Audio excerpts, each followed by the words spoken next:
Good evening students, हाय। हम लोग जो इकोनॉमिक्स में चैप्टर कर रहे हैं जिसका नाम है डिमांड, चैप्टर नंबर 3 इकोनॉमिक्स में। तो आज हम लोग कंटिन्यू करेंगे न्यू क्वेश्चन से, और ये क्वेश्चन है एक्सप्लेन वेरिएशन इन डिमांड और एक्सप्लेन एक्सपांशन और extension and contraction in demand. इस क्वेश्चन का मतलब है कि डिमांड एक्सपांड होता है, मतलब डिमांड बढ़ता है, और कॉन्ट्रैक्शन मतलब डिमांड कम होता है। तो ये कैसे होता है, ओके, उसके बारे में हम लोग इसमें पढ़ेंगे। इसमें लिखा है एक्सप्लेन वेरिएशन। वेरिएशन का भी मतलब वही होता है, चेंजेस इन डिमांड। तो आंसर है the law of demand explain. Law of demand जो हमने पढ़ा था कि law of demand explain variation in demand due to change in price. Law of demand कहता है कि डिमांड में चेंजेस आता है, डिमांड या तो बढ़ता है या तो कम होता है, क्योंकि प्राइस जो है वो कम होने से डिमांड बढ़ जाता है और प्राइस बढ़ने से डिमांड कम हो जाता है। When the price falls the demand rises. जब प्राइस फॉल होती है, जब प्राइस कम होती है तो डिमांड क्या हो जाती है, बढ़ जाती है। व्हेन द प्राइस फॉल्स मतलब प्राइस कम होने से डिमांड बढ़ती है। दिस इज कॉल्ड एक्सटेंशन और एक्सपांशन ऑफ डिमांड। इसको हम लोग कहते हैं कि डिमांड का बढ़ना, एक्सटेंशन और expansion of demand. On the other hand when the price rises the demand falls. और वहीं हम लोग जब बात करते हैं, जब प्राइस बढ़ती है तो डिमांड क्या हो जाती है, कम हो जाती है। This is called contraction of demand. Okay, तो प्राइस बढ़ने से डिमांड कम होती है, और कम होने को कॉन्ट्रैक्शन कहते हैं। और डिमांड, प्राइस कम होने से जब डिमांड बढ़ जाती है तो एक्सपांशन कहते हैं। और प्राइस बढ़ने से डिमांड कम होती है तो उसको कॉन्ट्रैक्शन कहते हैं। ठीक है, मैं फिर एक बार बता देता हूँ। व्हेन द प्राइस फॉल्स मतलब प्राइस कम होती है तो डिमांड बढ़ती है, बढ़ने को एक्सटेंशन या एक्सपांशन बोलते हैं। और दूसरी बात, on the other hand when price rises, जब प्राइस बढ़ती है तो डिमांड क्या हो जाती है, कम हो जाती है। मतलब चीज़ें महंगी होती है तो डिमांड कम होती है, और कम होने को क्या बोलते हैं, कॉन्ट्रैक्शन। और यहाँ पर हम लोग पढ़ते हैं the expansion and contraction of demand both can be shown diagrammatically on the same demand curve. Demand movement on demand curve shows expansion और एक्सटेंशन ऑफ डिमांड। मतलब ये जो डिमांड कर्व है वो क्या बता रही है कि डिमांड एक्सपांड होता है, मतलब डिमांड बढ़ता है। ये एरो जो नीचे जा रहा है वो बता रहा है कि प्राइस जब है नीचे आती है, प्राइस कम होती है। तो प्राइस जब कम हुई, यहाँ पर देखो प्राइस 2P2 लिखा है। जब ये प्राइस कम हो रही है तो डिमांड देखो कितना है, यहाँ पर है क्वांटिटी 2। मतलब प्राइस जब कम होती है, कीमत कम होती है तो डिमांड सबसे ज़्यादा है। ये Q2 मतलब ये सबसे ज़्यादा डिमांड है। ओके, और इसका उल्टा कर दो कि ये प्राइस जो है, समझ लो यहाँ पर 10 रुपया प्राइस थी, ओके, यहाँ 15 है, यहाँ 20 है। अब ये 10 रुपये की चीज़ 20 रुपये में मिल रही है। तो ये लाइन क्या बता रहा है कि क्वांटिटी जो यहाँ थी, इतना ज़्यादा जब लोग खरीदते थे, लेकिन 10 रुपये की चीज़ अगर 20 रुपये में पहुँच गई तो लोगों ने उसको कम लेना शुरू कर दिया। मतलब सिर्फ क्वांटिटी 1, मतलब यहाँ पर लेना शुरू कर दिया, इतनी क्वांटिटी लेना कम कर दिए लोगों ने। ओके, तो इसको बोलेंगे क्वांटिटी 1। जब प्राइस बढ़ती है तो डिमांड क्या हो जाती है, कम हो जाती है। ठीक है, तो वैसे जो हम लोग पढ़ते हैं, while an upward movement along the demand curve shows contraction of demand. मतलब ये जो अपवर्ड मूवमेंट है, ये अपवर्ड एरो बता रहा है कि डिमांड कम हो रही है। मतलब यहाँ पर डिमांड कम हो रही है, ये एरो यहाँ तक जा रहा है, मतलब कम हो रही है। ओके, और जो डाउनवर्ड मूवमेंट है वो दिखा रहा है कि डिमांड क्या हो रही है, बढ़ते जा रही है, एक्सटेंशन हो रही है, डिमांड यहाँ पर बढ़ रही है। Is known as moment of the demand curve. This can be explain with the help of a diagram. तो ये हम लोग इस डायग्राम से एक्सप्लेन कर सकते हैं।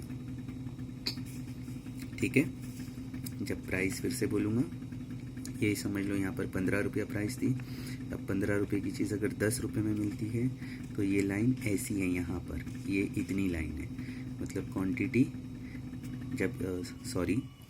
जब प्राइस जो है 15 रुपये की प्राइस जब 10 रुपये पे आ गई, मतलब प्राइस कम हो गई, तो क्वांटिटी क्या हो गई, ये लाइन है यहाँ पर, ये गलत कहा मैंने, यहाँ पर है। तो ये चीज़ जब 15 रुपये की 10 रुपये में हो गई, सस्ती हो गई, तो उसकी डिमांड क्या हो गई, बढ़ गई। यहाँ पर मतलब समझ लो, यहाँ पर लोग 10 किलो लेते थे, 20 किलो, यहाँ 30 किलो। मतलब जब चीज़ 10 रुपये की हो गई तो लोग 30 किलो ले रहे हैं, मतलब ज़्यादा ले रहे हैं। और वही 15 रुपये से चीज़ अगर सोचो 20 रुपये पे आ गई, मतलब महंगी हो गई, तो ये लाइन यहाँ पर आ रही है, यहाँ क्वांटिटी 1 पे। मतलब जब 15 रुपये की चीज़ 20 रुपये में मिलने लगी तो लोग जहाँ 30 किलो लेते थे सीधा 10 किलो लेने लगे, क्योंकि महंगा हो गया। तो जब महंगा हो जाता है तो डिमांड कम होती, कॉन्ट्रैक्शन, और जब सस्ता होता है तो डिमांड बढ़ जाती है, एक्सपांशन। ओके, तो ये क्वेश्चन इस तरीके से याद रखना है। अब हम लोग बात करते हैं नेक्स्ट क्वेश्चन की, एक्सप्लेन चेंजेस इन डिमांड और explain increase and decrease in demand. अब ये याद रखना, इससे पहले जो क्वेश्चन पढ़े थे वहाँ पर वेरिएशन था, यहाँ पर क्या है, चेंजेस है। ओके, अब ये चेंजेस में क्या है, इंक्रीज और डिक्रीज इन डिमांड है। वहाँ पर वेरिएशन में क्या था, एक्सपांशन और कॉन्ट्रैक्शन ड्यू टू प्राइस। मतलब इसके पहले जो हम लोग ने अभी क्वेश्चन पढ़े थे उसमें प्राइस, मतलब कोई भी चीज़ का प्राइस बढ़ जाती है, जब चीज़ महंगी हो जाती है तो लोग कम लेते हैं, और वही चीज़ जब सस्ती होती है तो लोग ज़्यादा लेते हैं। मतलब प्राइस की वजह से डिमांड बढ़ता है और कम होता है। लेकिन इस क्वेश्चन में हम लोग कुछ और पढ़ेंगे।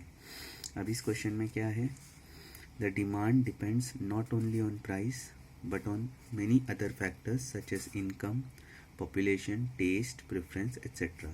The influence of this factor on demand for a commodity is called changes in demand. Okay? मतलब इस क्वेश्चन में ये कहा गया है, explain increase and decrease in demand में, कि डिमांड जो है वो सिर्फ प्राइस पे डिपेंड नहीं करती है। जैसे अभी इससे पहले हम लोग ने कुछ क्वेश्चन में पढ़े थे, वहाँ पर ये था कि प्राइस कम होने से डिमांड बढ़ जाती है और प्राइस बढ़ने से डिमांड कम होती है। बट यहाँ पर इसके साथ यहाँ पर जो लिखा है कि डिमांड सिर्फ प्राइस की वजह से ही कम ज़्यादा नहीं होती, और भी बहुत सारी वजह है जिसकी वजह से डिमांड कम और ज़्यादा होती है। और प्राइस के अलावा, मतलब प्राइस छोड़कर जिन चीज़ों की वजह से डिमांड बढ़ती या कम होती है, तो उसको हम लोग एक्सपांशन और कॉन्ट्रैक्शन नहीं बोल सकते, उसको क्या बोलेंगे, इंक्रीज और डिक्रीज इन डिमांड। तो demand depends not only on price but on many other factors such as income. अगर लोगों की इनकम, आमदनी बढ़ गई तो चीज़ों का डिमांड बढ़ जाएगा, क्योंकि लोग ज़्यादा खरीदेंगे। कहीं पर आबादी बढ़ रही है तो लोग ज़्यादा चीज़ें खरीद रहे, क्योंकि ज़्यादा लोग हैं वहाँ पर, तो ज़्यादा खरीदेंगे तो डिमांड बढ़ेगी। या आबादी कम हो गई तो डिमांड भी कम हो जाएगी। कोई चीज़ का टेस्ट बहुत अच्छा लग रहा है तो वो लोग ज़्यादा लेंगे, और अगर कोई चीज़ का टेस्ट अच्छा नहीं लग रहा है तो वही चीज़ कम लेंगे। प्रेफरेंस, अगर लोगों की कोई चीज़ की चॉइस हो गई तो वो चॉइस की वजह से लोग वो चीज़ को ज़्यादा लेंगे। अगर वो चॉइस नहीं है, पसंद नहीं आ रहा, तो कम लेंगे। The influence of this factor on demand for a commodity is called change in demand, और इसी को हम लोग क्या कहते हैं, change in demand. B, when more is demanded at the same price it is called increase in demand. मतलब यहाँ पर इंक्रीज इन डिमांड का मतलब क्या है, कि प्राइस सेम है, मतलब 10 रुपये की चीज़ अगर 10 ही रुपये में मिल रही है, लॉ ऑफ डिमांड क्या कहता है, 10 रुपये की चीज़ अगर 8 रुपये में मिलेगी, 7 रुपये में, 5 रुपये में, मतलब प्राइस कम होगा तो लोग उसको ज़्यादा खरीदने लगेंगे। लेकिन सोचो, अगर 10 रुपये की चीज़ 10 ही रुपये में मिल रही है, और ऐसा वक्त आ रहा है, एक वक्त में लोग उसको बहुत ज़्यादा ख़रीद रहे, ना प्राइस कम हुई फिर भी ख़रीद रहे ज़्यादा, और एक वक्त आ गया 10 रुपये में लोग एकदम कम खरीद रहे। अब सोचो कम क्यों खरीद रहे, लॉ ऑफ डिमांड तो कहता है कि प्राइस बढ़ेगी, 10 रुपये की चीज़ 12 की होगी, 15 की होगी, 20 रुपये की होगी, महंगी होगी, तो लोग कम खरीदेंगे।